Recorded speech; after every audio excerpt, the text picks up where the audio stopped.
સુરતમાં એક ડાયરાનું આયોજન થાય છે અને ડાયરામાં માયા આહિર છે, હાસ્ય કલાકાર, તેઓ એક ટેક્સને લઈને બફાટ કરે છે. એવું કહે છે કે જેના બાપે કોઈ દી ટેક્સ નથી ભર્યો એ પણ હવે સવાલો કરતા થઈ ગયા છે અને તેનો સાથ આપે છે કીર્તિદાન ગઢવી. જોકે આ જ્યારે વિડીયો સામે આવે છે ત્યારે વિડીયોના માધ્યમથી જે લોકો જોઈ રહ્યા છે કે માયા આહિર કેવા બફાટ કરે છે તેને લઈને ગુજરાતના અનેક ખૂણે વિરોધ પણ થઈ રહ્યો છે. સોશિયલ મીડિયાથી લઈને ઘણી જગ્યાએ વિરોધના વિડીયો પણ આપણી સામે આવ્યા છે. જોકે જે અન્ય જે ગુજરાતના કલાકારો છે એ હવે માયા આહિરના સમર્થનમાં આવ્યા છે. એમાં સાંઈરામ દવે હોય, ગીતા રબારી હોય, એવા ઘણા બધા નામચીન કલાકારો છે એ બધા તેમના સમર્થનમાં આવ્યા છે. જોકે આ વચ્ચે પિન્ટુ કોડી, કોડી સમાજના એક આગેવાન છે, યુવક પિન્ટુ કોડીએ એક વિડીયો ઉતાર્યો છે અને વિડીયોના માધ્યમથી તેમણે માયા આહિરને આડે હાથ લીધા છે. એટલે તેજ ઉપર સડી જાય બિચારા, શરમ વગરના. તમારા બાપના કમાણીનું તમે જે લ્યો હો ને અન એ અમે પકવેલું અમે. કારણ કે તમે તો સરકારના કલાકારો, ગુલામ કલાકારો. આ અક્કલ મઠાઓ, આ ગુલામ કલાકારોને એટલી નહીં ખબર પડતી હોય કે અમારા જીવવા માટે પૈસાની નહીં. તમે 2-2 લાખના ડાયરા કરો એટલે તમને શું ખબર પડે ગરીબી શું કહેવાય, શું છે સમગ્ર મામલો વિગતે ચર્ચા કરીશું. નમસ્કાર, હું સમ્રાટ અને તમે જોઈ રહ્યા છો ચક્રવાત.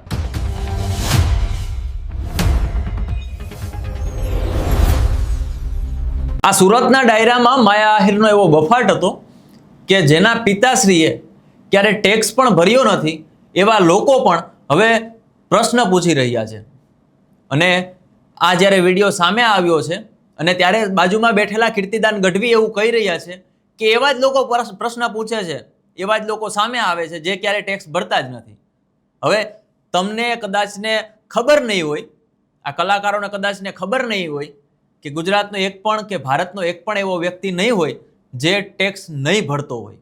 એ નાનું બાળક હોય કે પછી વૃદ્ધ પથારીએ, જે મૃત પથારીએ પડેલો એક વૃદ્ધ હોય કે જે પોતાના અંતિમ શ્વાસો ગણી રહ્યા છે, એ વ્યક્તિ પણ સૂતો સૂતો ટેક્સ ભરે છે.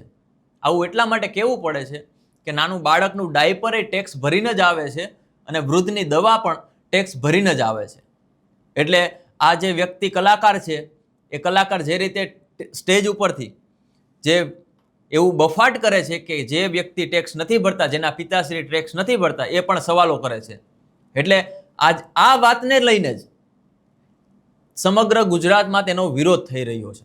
અને ખાસ બીજી પણ એક વસ્તુ કહી હતી એમણે કે જે રેશનિંગની લાઇનમાં ઊભે છે તેઓ પણ પ્રશ્ન પૂછે છે. હવે રેશનિંગની લાઇનમાં ઊભવા માટે એ ગરીબને કેવો સંઘર્ષ કરવો પડે છે કદાચ તમે નહીં જાણતા હોય, પરંતુ ગુજરાતની જનતા જે ગરીબ છે, જે પછાત વર્ગમાંથી આવે છે, એ ભલી ભાંતિ જાણે છે. અને આને જ જવાબ આપવા માટે માયા આહિરે જે રીતે બફાટ કર્યો છે, કીર્તિદાન ગઢવીએ તેને સાથ પુરાવ્યો છે, એ જ બફાટને હવે પિન્ટુ કોડી કેવી રીતે એને જસ્ટિફાઈ કરી રહ્યા છે તેનો એક વિડીયો સામે આવ્યો છે. આપણે પહેલા એ વિડીયો જોઈશું, પછી એની ચર્ચા કરીશું. મિત્રો, થોડાક ટાઈમ પહેલા માયાભાઈ આહિરે એક ટેક્સ બારામાં ટિપ્પણી કરી હતી. તો સોશિયલ મીડિયાની અંદર માયાભાઈ આહિરનો એટલો બધો વિરોધ થયો કે ના પૂછો વાત. તો જે અત્યાર સુધી વાંડા દરમાં ગયેલા હતા ને બધા કલાકારો, એમના પેટમાં એક ખામટું તેલ રેડાણું. કારણ કે કલાકાર તો ગુલામ કલાકારો, સાચા કલાકાર તો અત્યારે તમને ક્યાંય મળતા નહીં. પહેલાંના જમાનામાં ઘણા બધા સાચા કલાકારો હશે, પણ અત્યારના જમાનામાં એક પણ એવો કલાકાર નથી કે જે લોકો માટે બોલે, જે ખેડૂતો માટે બોલે, જે આમ જનતા માટે બોલે. તો આવા જ એક કલાકાર માયાભાઈ આહિર, જેમણે થોડાક ટાઈમ પહેલાં ટિપ્પણી કરી હતી કે ગમે એ કહી દે કે અમે ટેક્સ ભરવી અને પોતે પાછા રેશનના ઘઉં ખાતા હોય, ચોખા ખાતા હોય. મારે નહોતું બોલવું, એ બારામાં એ કોઈ વિડીયો નહોતો બનાવ્યો અને મારે નહોતું બોલવું, પણ શું કરું, ખેડૂત હું ને, એક ખેડૂત પુત્ર હું. અને જો ખરેખર હું બોલ્યા વગરનો રહું, હૈદબાર પાણી જ્યારે હૈદબાર જતું રહે ને ત્યાં આપણે બોલ્યા વગરનું ચાલે નહીં. કારણ કે કલાકારોને એમ હ કે હું જ છું, અમે જ છીએ, અમારે મોટું એ કોઈ નથી. તો આ અક્કલ મઠાઓ, આ ગુલામ કલાકારોને એટલી નહીં ખબર પડતી હોય કે અમારા જીવવા માટે પૈસાની નહીં, કોઈ સરકારની નહીં, પણ જે અન્ન પકવે છે ને, જે અન્ન જેના રાત દિવસ ખેડૂત મહેનત કરી, ટાઢ હોય, તડકો હોય કે ગરમી હોય, એની અંદર મહેનત કરી અને અન્ન પકવી અને અમારા પેટના ઓઝરા ફોડા છે, તો એના માટે આપણે એક શબ્દ બોલ્યું. તો એના માટે મારા બેટા એકય ના બોલ્યા કલાકારો.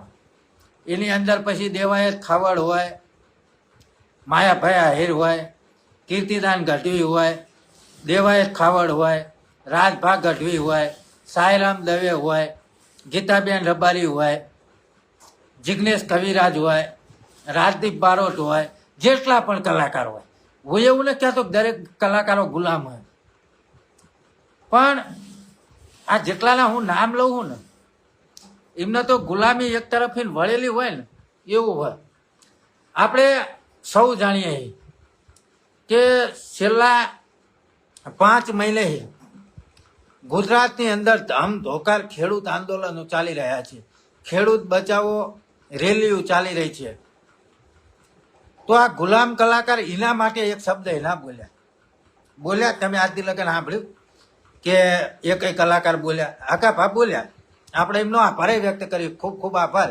કારણ કે આમાં મેં હકાભાનું નામ નહીં લીધું હો, કારણ કે એ કલાકાર સારો હોય, એને ખેડૂતોની વેદનાની ખબર પડી હતી એ બોલ્યા. પણ એ એવું પાછા બોલ્યા કે જે અહીંયા ઓલો આંદોલન કરે એને 2 કરોડ માગ્યા. તો હકાભાને હું એમ કહીશ કે એ 2 કરોડ હાલવાના કોણ હતું, એ તમે ચોક પાડો એટલે એ એમને થોડીક શાંતિ થાય કે ખરેખર હકાભા રહ્યા ને એ ખેડૂતોના સમર્થનમાં આવ્યા હતા કે જે રીતના આવ્યા હતા, એટલે એ એમને હકીકતની ખબર પડી જાય. કારણ કે એમને એક તો વાત કરી જ છે, જે અહીંયાના કોઈક મેન માણસ હે, મને નામ તો ન આવડતું, એને કે 2 કરોડની માગણી કરી, 1 કરોડ તારા ને 1 કરોડ મારા. તો એ હાલવાના કોણ હતા એ શોખ પાડી દો એટલે અમને ખબર પડી જાય તમે ખરેખર ખેડૂત સમર્થનમાં આવ્યા હતા, ખેડૂતનું આંદોલન તોડાવવા માટે આવ્યા હતા, એટલે અમને એ શાંતિ થઈ જાય. તો આ એક કલાકાર બોલ્યા, જે બોલ્યા હોય આપણા માટે સારું, ભાઈ ખેડૂત માટે બોલ્યા. પણ આ બાકીના બધા રહ્યા, विपुल कुमार पैसा बोले मेरी जान, सही बात है विपुल भाई, सही बात है. हका भा बोला पण अफजाना धनी बनाओ. अफजाना धनी तो कोई नहीं बनाया, वाघेला ભીખાભાઈ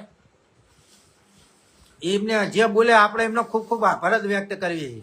અફજાના ધણી આપણે એમને નહીં માનતા, કારણ કે એ એક જ કલાકાર એવો હ કે જે ખેડૂત સમર્થનમાં બોલ્યો. જે બોલ્યા હોય આપણે એમના હે ને માથા ચડાવી દીધું એમનું બોલેલું જે બોલ્યા હોય. પણ આ બાકીના જે હું કલાકારના નામ બોલ્યો,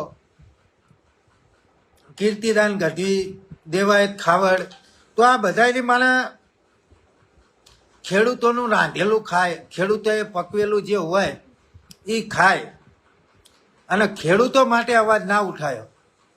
અને જ્યારે માયાભાઈ આહિરનો વારો આવ્યો, મને તો એવું લાગે કે માયાભાઈએ આમને બધાને ફોન કર્યો હશે પર્સનલી કે દેવાયતભાઈ મારા સમર્થનમાં એકાળી પોસ્ટ મેળ દેજો. પછી રાજદીપ બારોટને ફોન કર્યો છે, જિગ્નેશ કવિરાજને ફોન કર્યો છે, આ બધાને ફોન કરીને પોસ્ટ મેળાવી છે.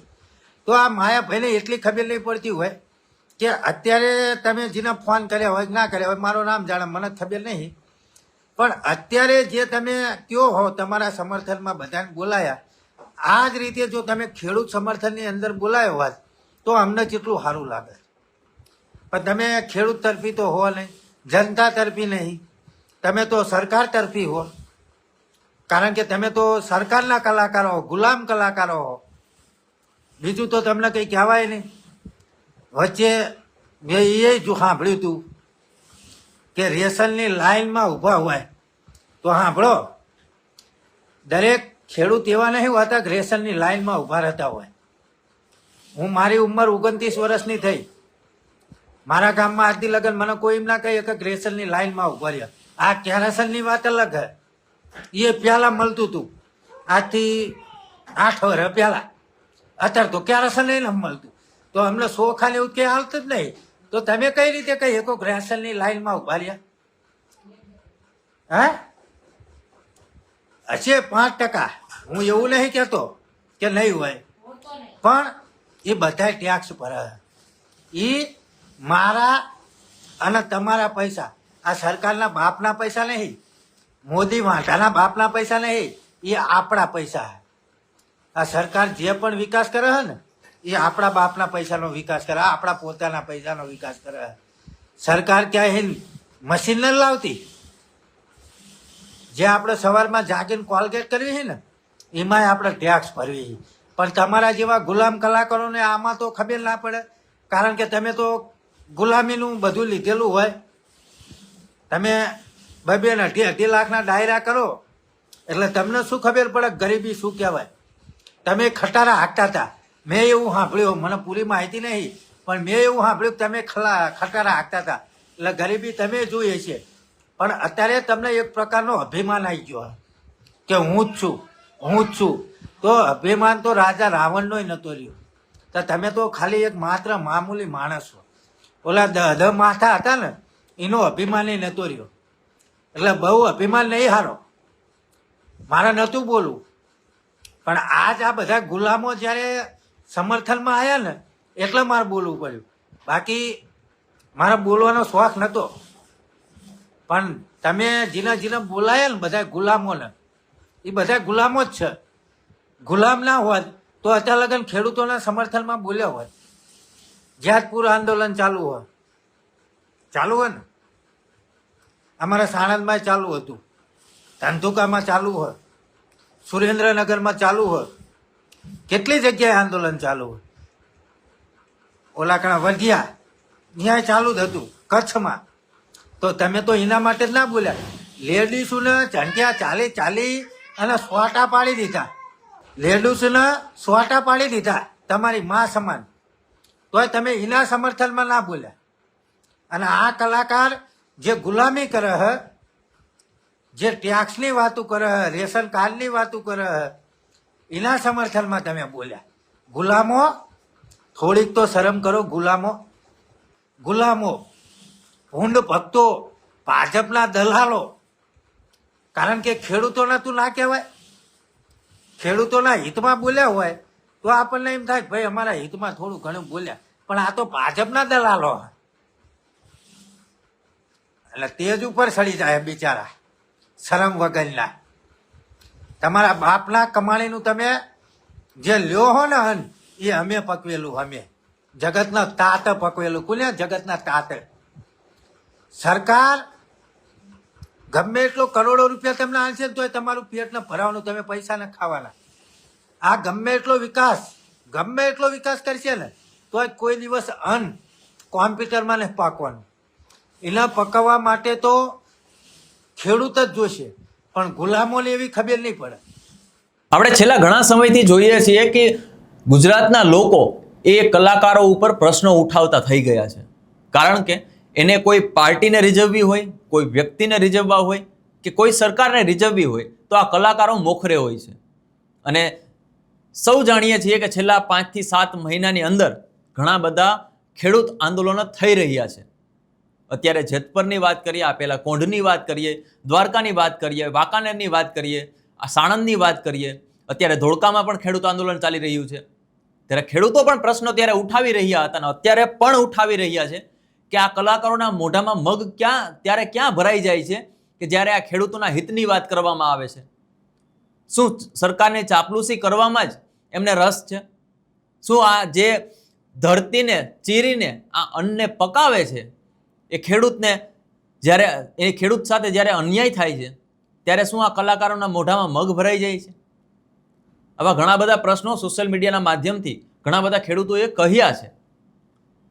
આ જ્યારે ગુજરાતની કોઈ દીકરી ઉપર દુષ્કર્મ થાય છે, ગુજરાતના કોઈ વ્યક્તિને પ્રતાડિત કરવામાં આવે છે, ત્યાં સુધી કે દલિત સમાજના લોકોને ગામમાંથી બહાર કાઢી મૂકવામાં આવે છે, ત્યાં એને કૂવામાંથી પાણી ભરવામાં નથી દેવામાં આવતું, ત્યારે આ કલાકારો કોઈ પણ નહીં બોલે. પરંતુ જ્યારે સરકારની ચાપલૂસી કરવાની વાત આવે છે, કોઈ વ્યક્તિને રીઝવવાની વાત આવે છે, કોઈ પાર્ટીને રીઝવવાની વાત આવે છે, ત્યારે આ કલાકારો પોતે એવું બતાવે છે કે અમે તમારા માટે જ બન્યા છે. અને આમાં બધા કલાકારો છે પણ નહીં. અમુક જે કહેવાતા કલાકારો જે સ્ટેજ ઉપરથી મોટી મોટી બફાટો કરે છે, એ કલાકારો આ રીતે ભૂલી જાય છે કે અમે જનતાના માટે આ ડાયરો કરીએ છીએ કે સરકાર માટે. આ સાથે જ્યારે એક આરટીઆઈનો જવાબ પણ સામે આવ્યો હતો ગઈકાલે. રાજકોટમાં એક વ્યક્તિ છે, તેમણે આરટીઆઈ કરી હતી કે રાજકોટના એક આરએમસીના કાર્યક્રમમાં, મહાનગરપાલિકાના કાર્યક્રમમાં જે માયા આહિર અને કીર્તિદાન ગઢવી કાર્યક્રમ કરી ગયા, એને કેટલા રૂપિયા મળ્યા હતા. ત્યારે એ કદાચ રૂપિયાનું ગણિત તમે જાણશો તો તમે પણ ચોંકી જશો કે માયા આહિરને એક કાર્યક્રમના 3.5 લાખ રૂપિયા મળ્યા હતા અને કીર્તિદાન ગઢવીને એક કાર્યક્રમના 5 લાખ રૂપિયા મળ્યા હતા. અને એ સરકારી કાર્યક્રમ હતો, સરકારના રૂપિયા હતા. અને એ સરકારના રૂપિયા ક્યાંથી આવે છે? તો કે લોકોના ટેક્સના પૈસામાંથી. એટલે લોકોએ ટેક્સ ભરેલો છે, એનું તમે ખાવ છો. લોકો જે રીતે ટેક્સ ભરી પહોંચે છે, નથી પહોંચતા, છતાં પણ ગમે એવી મોંઘી વસ્તુ થઈ જાય છે તો પણ જીવન જરૂરી હોય છે એટલા માટે લે છે. અને એ જે ટેક્સ ભરે છે, એ ટેક્સના પૈસાથી જ આ બધા તમને કલાકારોને તમને પ્રોગ્રામો મળે છે. એટલે જે રીતે માયા આહિરે બફાટ કર્યો છે અને કીર્તિદાન ગઢવીએ જે સાથ આપ્યો છે, એ ખરેખર નિંદનીય છે, શરમજનક છે. અને તેમ છતાં પણ એવું ઓડિયોના માધ્યમથી એક વ્યક્તિ ફોન કરે છે અને તમે એવું કહો છો કે મેં તારું નામ લઈને ક્યાં કીધું, તારા પપ્પાનું નામ લઈને ક્યાં કીધું? તો તમે કેવા કોને માંગો છો? આ ભારતનો એક પણ વ્યક્તિ એવો નથી જે ટેક્સ નથી ભરતો, તો તમે કેવા કોને માંગો છો? પાકિસ્તાન વાળાને? એટલે પ્રશ્ન આ થઈ રહ્યો છે કે તમે ચાપલૂસી કરવામાં એટલી હદ વટાવી દો છો કે તમે સત્ય બોલો છો કે અસત્ય એ તમને જ ખુદને ખબર નથી હોતી. આશા છે કે માયા આહિર આ બાબતે પ્રતિક્રિયા આપશે અને જે રીતે બફાટ કર્યો છે એ બફાટને પાછો ખેંચશે એવી આશા સાથે આ વિડીયોના માધ્યમથી તમને પણ હું વિનંતી કરું છું કે આ વિડીયો તમને કેવો લાગ્યો અને માયા આહિરનું જે વલણ છે, માયા આહિરે જે રીતે બફાટ કર્યો છે, એ બફાટને તમે કેવી રીતે જુઓ છો કોમેન્ટ બોક્સમાં ચોક્કસથી જણાવજો. જો વિડીયો પસંદ આવ્યો હોય તો લાઇક, શેર અને અમારી ચેનલને સબસ્ક્રાઇબ કરજો. નમસ્કાર.